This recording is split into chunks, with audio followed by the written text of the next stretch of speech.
नमस्कार दोस्तों, एक बार फिर से आप लोगों का अपना चैनल R1 अकेडमी पर आपका स्वागत है। आज हम लेकर आए हैं क्लास 10th का मैथ। क्लास 10th का मैथ का पहला चैप्टर का नाम क्या है? वास्तविक संख्या। चैप्टर का क्या नाम है? वास्तविक संख्या यानी कि रियल नंबर। तो इसी चैप्टर को आज हम पढ़ेंगे। तो रियल नंबर यानी कि वास्तविक संख्या।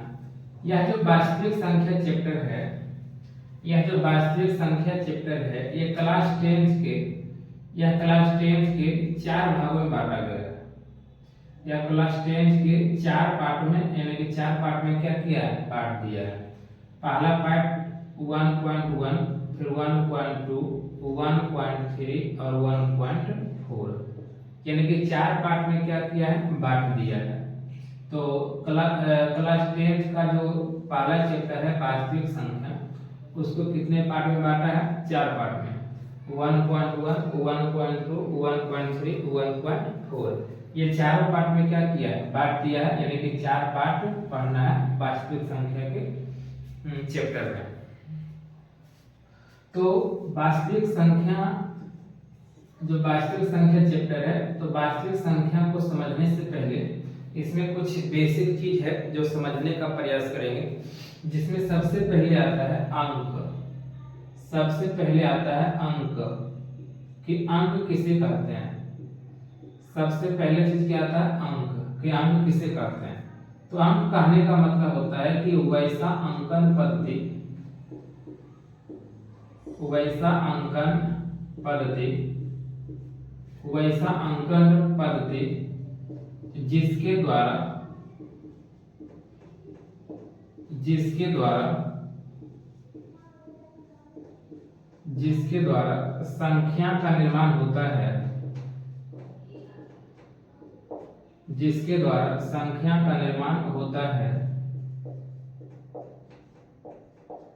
जिसके द्वारा संख्या का निर्माण होता है, उसे अंक कहते हैं।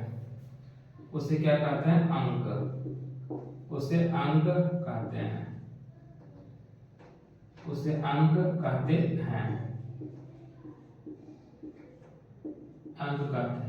यानी कि वैसा अंकन पद्धति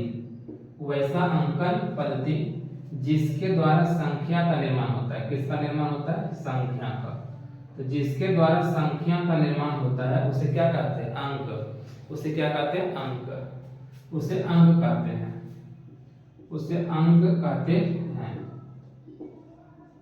नोट पॉइंट में अंकों की कुल संख्या,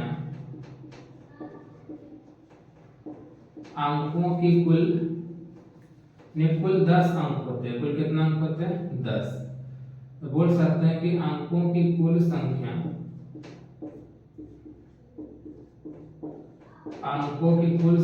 10 होती है। अंकों की कुल संख्या कितना होता है? 10। कौन कौन होता है? तो 0, 1, 2, 3, 4, 5, 6, 7, 8, 9 हो गए।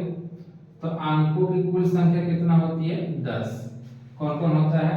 0, 1, 2, 3, 4, 5, 6, 7, 8, 9। 10 हो गया। 1, 2, 3, 4, 5, 6, 7, 8, 9, 10 हुआ कि नहीं? तो अंकों की कुल संख्या कितना होता है? 10। तो अंकों की कुल संख्या कितना होती है? 10 होती है। तो अंक में कोई दिक्कत, यानी कि वैसा अंकन पद्धति जिसके द्वारा संख्या का निर्माण होता है। जिसके द्वारा किसका निर्माण होता है? संख्या का निर्माण होता है। उसे क्या कहते हैं? अंक। उसे क्या कहते हैं? अंक कहते हैं। अंकों की कुल संख्या कितना होता है? 10। कौन कौन? 0, 1, 2, 3, 4, 5, 6, 7, 8, 9 सब क्या हो गया? आपका अंक। अगला टॉपिक आता है कि संख्या किसे कहते हैं? संख्या किसे कहेंगे? जब एक से अधिक अंक मिलेगा तब क्या कहलाएगा? संख्या। यानी कि जब एक से अधिक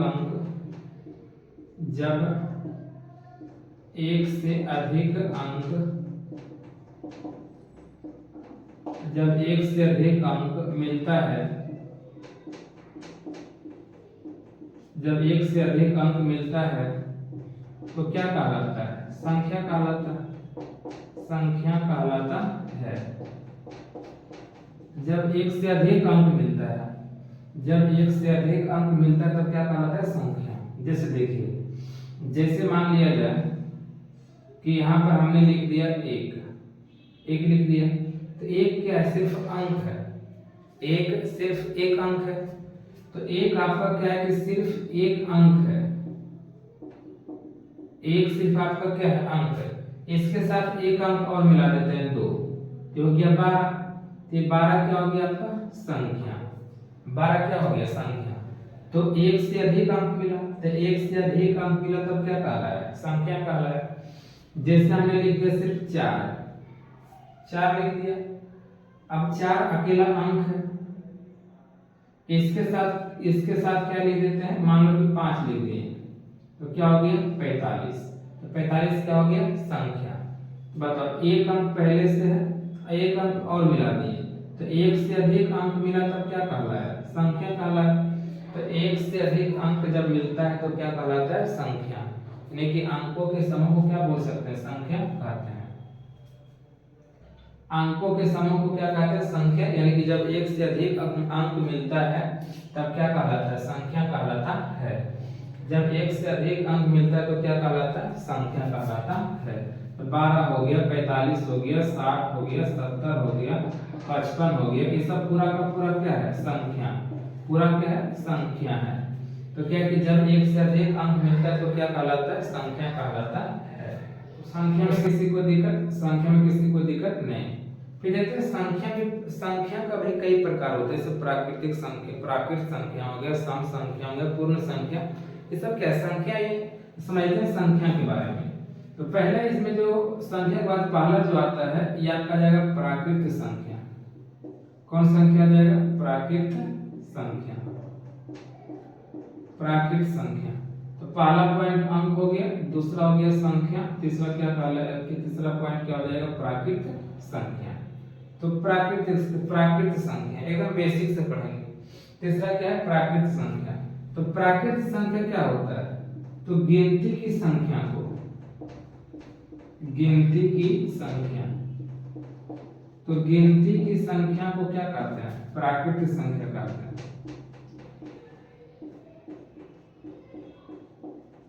गिनती की संख्या को प्राकृत संख्या कहते हैं। गिनती की संख्या को क्या कहते हैं? प्राकृत संख्या। जिससे कहेगा आपको गिनती गिनने के लिए कहां से गिनते हैं? 1 से, 0 से थोड़ी गिनते हैं। कहां से गिनते हैं? 1 से।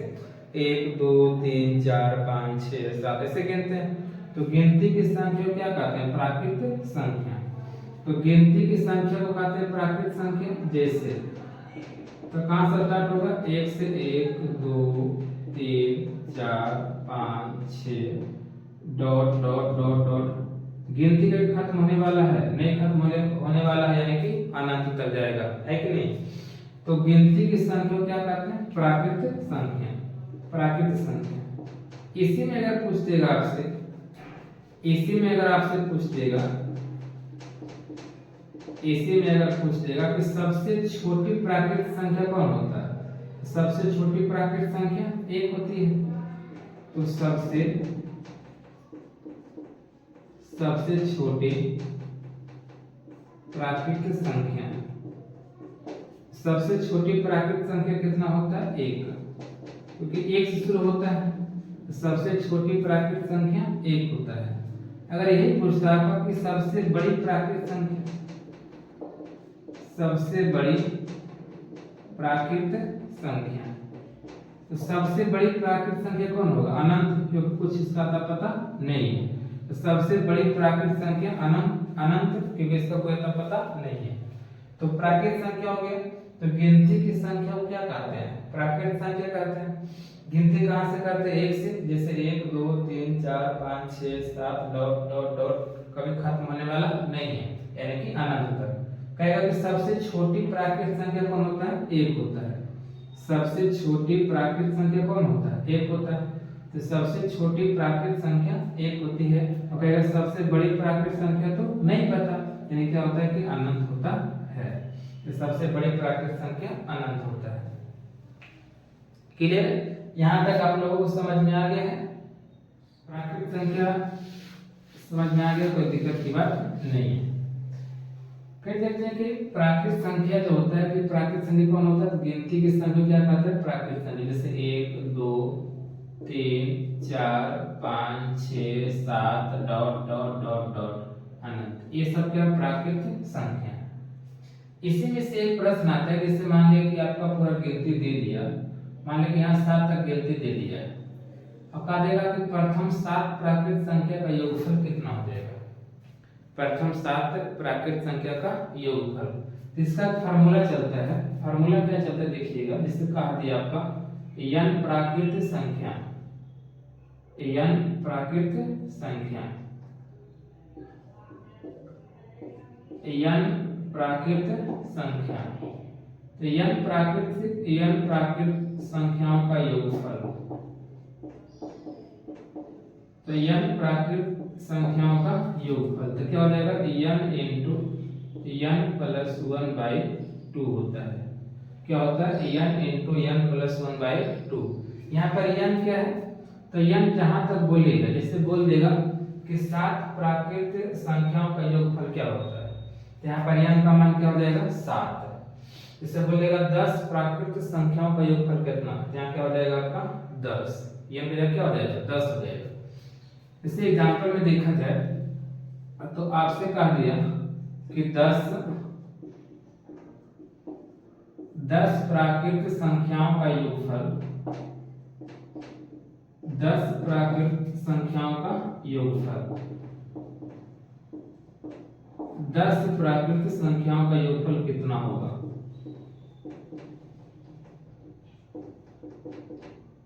10 प्राकृत संख्याओं का योगफल कितना होगा। तो 10 प्राकृत संख्याओं का योगफल बोला है कितना का 10 का, तो जहां पर आपका n है, जिससे फार्मूला क्या होता है n इंटू n प्लस 1/2, तो जहां पर आपका n वहां कितना हो जाएगा 10, तो 10 इंटू 10 प्लस 1/2, तो कितना हो जाएगा 10 और 10 से 11/2, तो 2 पचे 10, 11 पचे 55, यानी कि 10 प्राकृत संख्याओं का योगफल कितना हो जाएगा 55। 10 प्राकृत संख्याओं का योगफल कितना हो जाएगा 55।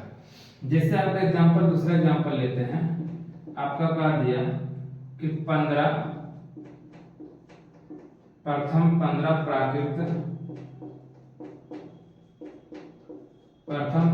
प्राकृत संख्याओं का योगफल, प्रथम 15 प्राकृत संख्याओं का योगफल। तो फॉर्मूला जानते हैं क्या होता है n इंटू n प्लस 1/2। अब बताओ जहां n वहां कितना हो जाएगा, 15 की बात किया तो 15 इंटू 15 प्लस 1/2 कितना हो जाएगा, 15 गुणे 15 16/2, 2 8 16, 15 8 20 से 120 हो जाएगा। तो 15 प्राकृत संख्याओं का योगफल कितना हो जाएगा आपका 120। 15 प्राकृत संख्याओं का योगफल कितना 120 हो जाएगा। तो 15 प्राकृत संख्याओं का योगफल कितना 120। तो उम्मीद है कि इस प्रकार से अगर आपसे कहेगा तो आपसे क्या है पूरी तरह से बन जाएगा। ठीक है, इस प्रकार से भी क्वेश्चन एग्जाम में आ सकता है।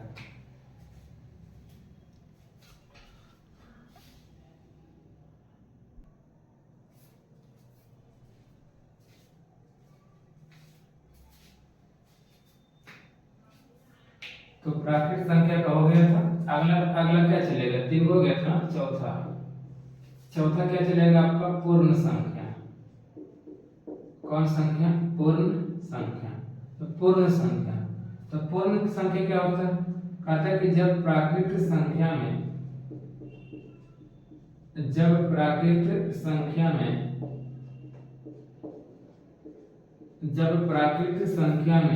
जीरो को शामिल कर दिया जाता है। किसको, जीरो यानी कि शून्य को। जब प्राकृत संख्या में शून्य को शामिल कर दिया जाता है, शून्य को शामिल कर दिया जाता है,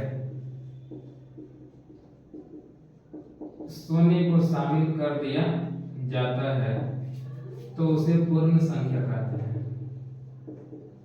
तो उसे क्या कहते हैं, पूर्ण संख्या कहते हैं। उसे कहते हैं पूर्ण संख्या। क्या कहा कि जब प्राकृत संख्या में किसको शामिल कर देते हैं, शून्य को। तो जब प्राकृत संख्या में शून्य को शामिल कर दिया जाता है तो उसे क्या कहते हैं, पूर्ण संख्या कहते हैं।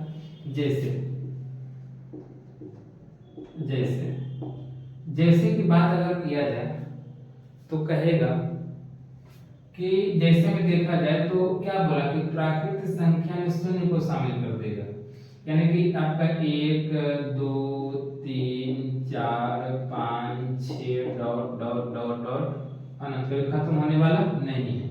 तो ये आपका क्या है, ये आपका प्राकृत संख्या है कि नहीं। अब प्राकृत संख्या में जब क्या शामिल कर दे, शून्य, प्राकृत संख्या में जब शून्य यानी कि 0 को शामिल कर दे तब ये क्या कहलाएगा, पूर्ण संख्या। तब ये क्या कहलाएगा, पूर्ण संख्या कहलाएगा। कौन संख्या, पूर्ण संख्या कहलाएगा। क्लियर है। अगली बात 5वां, पूर्णांक, यानी कि पूर्णांक संख्या किसे कहते हैं, पूर्णांक संख्या। तो कहता है कि जब पूर्ण संख्या में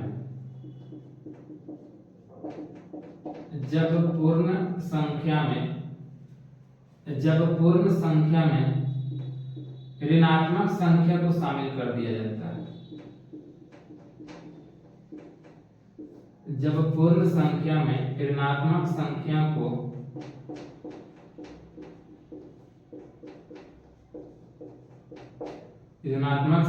को शामिल कर दिया जाता है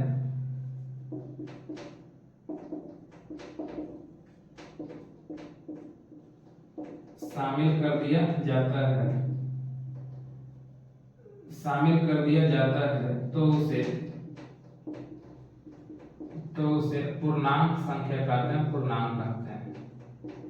क्या कहा कि जब पूर्ण संख्या में ऋणात्मक संख्या को शामिल कर दिया जाता है तब क्या कहलाता है, पूर्णांक कहलाता है। जैसे एग्जाम्पल के तौर पर देखा जाए, देखिए तो 0 1 2 3 4 5 6 डॉट डॉट डॉट डॉट अनंत। तो ये आपका क्या है, पूर्ण संख्या। कौन संख्या, पूर्ण संख्या। तो ये आपका पूर्ण संख्या हुआ। कौन संख्या हुआ, पूर्ण संख्या। पूरा ये पूरा हो गया पूर्ण संख्या। जब इसमें क्या करेंगे, ऋणात्मक संख्या को शामिल कर देंगे। जब इसमें किसको शामिल कर देंगे, ऋणात्मक संख्या को। तो ऋणात्मक संख्या को शामिल कर देंगे, ऋणात्मक संख्या को शामिल कर देंगे, ऋणात्मक संख्या को शामिल कर देंगे तो पूरा का पूरा क्या कहलाएगा, पूर्णांक। पूरा का पूरा क्या कहलाएगा, पूर्णांक कहलाएगा। क्या कहलाएगा, पूर्णांक। देखिए ये आपका यहाँ से 0 से लेकर यहाँ तक पूर्ण संख्या। अब इसमें क्या शामिल कर दी, ऋणात्मक संख्या। ऋणात्मक संख्या शामिल कर दी तो क्या कहलाएगा, पूर्णांक कहलाएगा। क्या कहलाएगा, पूर्णांक। तो ये कहता है कि जब पूर्ण संख्या में ऋणात्मक संख्या को शामिल कर दिया जाता है उसे क्या कहते हैं, पूर्णांक कहते हैं। इधर जाएगा तो आपका क्या धनात्मक हो जाएगा, अनंत तक जाएगा, इधर आपका क्या हो जाएगा, ऋणात्मक। बीच में आपका क्या पड़ जाएगा, 0। तो यहाँ से 0 से लेकर यहाँ तक, यानी कि 0 से लेकर अनंत तक जाएगा, ये पूर्ण संख्या है कि नहीं। और जब इसमें ऋणात्मक संख्या को शामिल कर देते हैं तब क्या कहलाता है, पूर्णांक कहलाता है। क्या कहलाता है, पूर्णांक, यानी कि पूर्णांक कहलाता है। क्या कहलाता है, पूर्णांक। ठीक है। इसी में से क्वेश्चन जैसे आ सकता है नोट पॉइंट में, ऑब्जेक्टिव के रूप में, ऑब्जेक्टिव के रूप में आ सकता है। ऑब्जेक्टिव के रूप में ध्यान से देखिएगा, कह सकता है क्या सभी प्राकृत संख्या पूर्ण संख्या हो सकती है कि नहीं। सभी प्राकृत संख्या पूर्ण संख्या हो सकती है। सभी प्राकृत संख्या से देखिए, प्राकृत संख्या कहां से शुरू होती है, 1 से 1 2 3 4 5 6 7 डॉट डॉट डॉट अनंत। ये क्या आपका प्राकृत संख्या है कि नहीं। तो ये आपका प्राकृत संख्या। अब प्राकृत संख्या में जब 0 को शामिल करते हैं, प्राकृत संख्या में जब 0 को शामिल करते हैं तभी क्या होता है, आपका पूर्ण संख्या है कि नहीं। जब प्राकृत संख्या में 0 को शामिल करते हैं तो क्या होता है, पूर्ण संख्या। तो इसका कहने का मतलब क्या है कि प्राकृत संख्या पूर्ण संख्या हो सकती है। प्राकृत संख्या पूर्ण संख्या हो सकती है, क्योंकि देखिए यहाँ से 1 के बाद देखिए पूरा का पूरा क्या है, प्राकृत संख्या है। तो प्राकृत संख्या पूर्ण संख्या हो सकती है, लेकिन पूर्ण संख्या प्राकृत संख्या नहीं हो सकती है। क्योंकि प्राकृत संख्या में जीरो होता नहीं है और पूर्ण संख्या में जीरो होता है कि नहीं? यानी कि प्राकृत संख्या पूर्ण संख्या हो सकती है लेकिन पूर्ण संख्या प्राकृत संख्या नहीं हो सकती है। तो लिखेंगे नोट पॉइंट में कि प्राकृत संख्या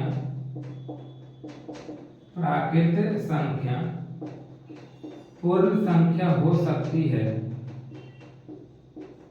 प्राकृत संख्या पूर्ण संख्या हो सकती है, लेकिन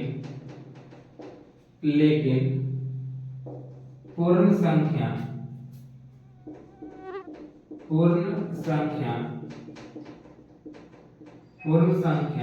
प्राकृत संख्या नहीं हो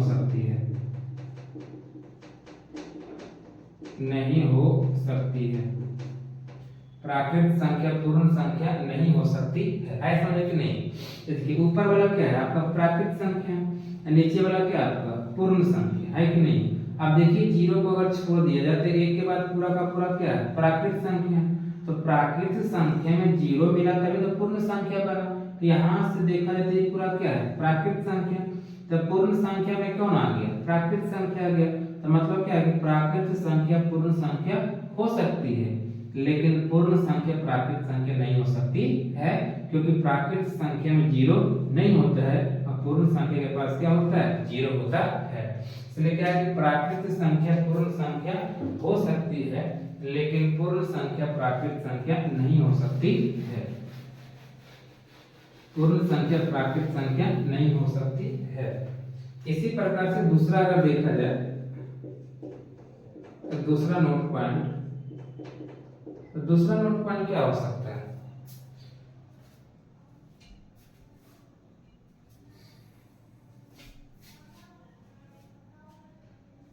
दूसरा नोट पॉइंट देखा जाए तो दूसरा नोट पॉइंट क्या हो सकता है कि जो सभी यानी कि जो पूर्ण संख्या है, जो यानी कि प्राकृत संख्या और पूर्ण संख्या है वो पूर्णांक हो सकती है कि नहीं है? यानी कि प्राकृत संख्या और पूर्ण संख्या पूर्णांक हो सकती है, क्योंकि पूर्णांक क्या होता है देखिएगा, पूर्णांक में क्या होता है जीरो से लेकर इधर पॉजिटिव होता है पूरा का पूरा 3 4 5 6 7 डॉट डॉट डॉट आना, इधर पूरा क्या होता है नेगेटिव, इधर पूरा नेगेटिव डॉट डॉट डॉट अनंत होता है कि नहीं? अब देखिए इसमें क्या है कि पूरा का पूरा आ गया। यहाँ से देखा जाए तो प्राकृत संख्या यानी कि नेचुरल नंबर हो गया कि नहीं, यहाँ से जीरो को मिला दिया तो पूर्ण संख्या है कि नहीं? ये पूरा का पूरा क्या कहलाता है पूर्णांक कहलाता है। यानी कहने का मतलब ये है कि सभी, यानी कहने का मतलब कि पूर्ण संख्या और प्राकृत संख्या, पूर्ण संख्या और प्राकृत संख्या, तो पूर्ण संख्या यानी कि होल नंबर, पूर्ण यानी कि पूर्ण संख्या और प्राकृत संख्या पूर्णांक हो सकती है, लेकिन पूर्णांक जो है ना तो पूर्ण संख्या हो सकती है और ना ही प्राकृत संख्या हो सकती है, क्योंकि उस दोनों के पास क्या है माइनस वाला संख्या नहीं होती, ऋणात्मक संख्या नहीं हो सकती है कि नहीं? तो दूसरा नोट पॉइंट लिख सकते हैं, दूसरा नोट पॉइंट क्या लिख सकते हैं? तो दूसरा नोट पॉइंट लिख सकते हैं कि सभी पूर्ण संख्या एवं प्राकृत संख्या, सभी पूर्ण संख्या एवं प्राकृत संख्या पूर्णांक हो सकती है, पूर्णांक हो सकती है, लेकिन पूर्णांक ना तो पूर्ण संख्या हो सकती है, ना तो पूर्ण संख्या हो सकती है और ना ही प्राकृत संख्या हो सकती है, और ना ही प्राकृत संख्या हो सकती है कि नहीं? यानी कहने का मतलब क्या है कि सभी पूर्ण संख्या एवं प्राकृत संख्या पूर्णांक हो सकती है, लेकिन पूर्णांक ना तो पूर्ण संख्या हो सकता है और ना ही प्राकृत संख्या हो सकती है। जैसे देखिए ये आपका क्या है पूर्णांक है, तो पूर्णांक में एक के बाद जो देखा जाए तो पूरा का पूरा क्या आ गया, तो एक के बाद पूरा का पूरा प्राकृत संख्या है, जीरो मिला दिया तो पूर्ण संख्या हो गई।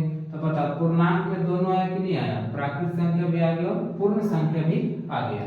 मतलब कि सभी पूर्ण संख्या एवं प्राकृत संख्या पूर्णांक हो सकती है, लेकिन क्या पूर्णांक ना तो पूर्ण संख्या हो सकती है और ना ही प्राकृत संख्या हो सकती है, क्योंकि पूर्णांक के पास क्या होता है, धनात्मक संख्या होती है, जो आपका प्राकृत संख्या पूर्ण संख्या के पास नहीं होती है। यहाँ तक समझ में आ गया, यहाँ तक पूरी तरह से समझ में आ गया। उम्मीद है कि यहाँ तक में आप लोगों को कहीं कोई दिक्कत नहीं है। अगर कहीं भी कुछ भी दिक्कत है तो आप कमेंट में कर सकते हैं, कमेंट में बता सकते हैं। तो उम्मीद है कि यहाँ तक आप लोगों को कोई दिक्कत नहीं है। ठीक है, यहाँ तक में आप लोगों को कोई दिक्कत नहीं है। ठीक है, तो आज के लिए इतना ही। जय हिंद, जय भारत।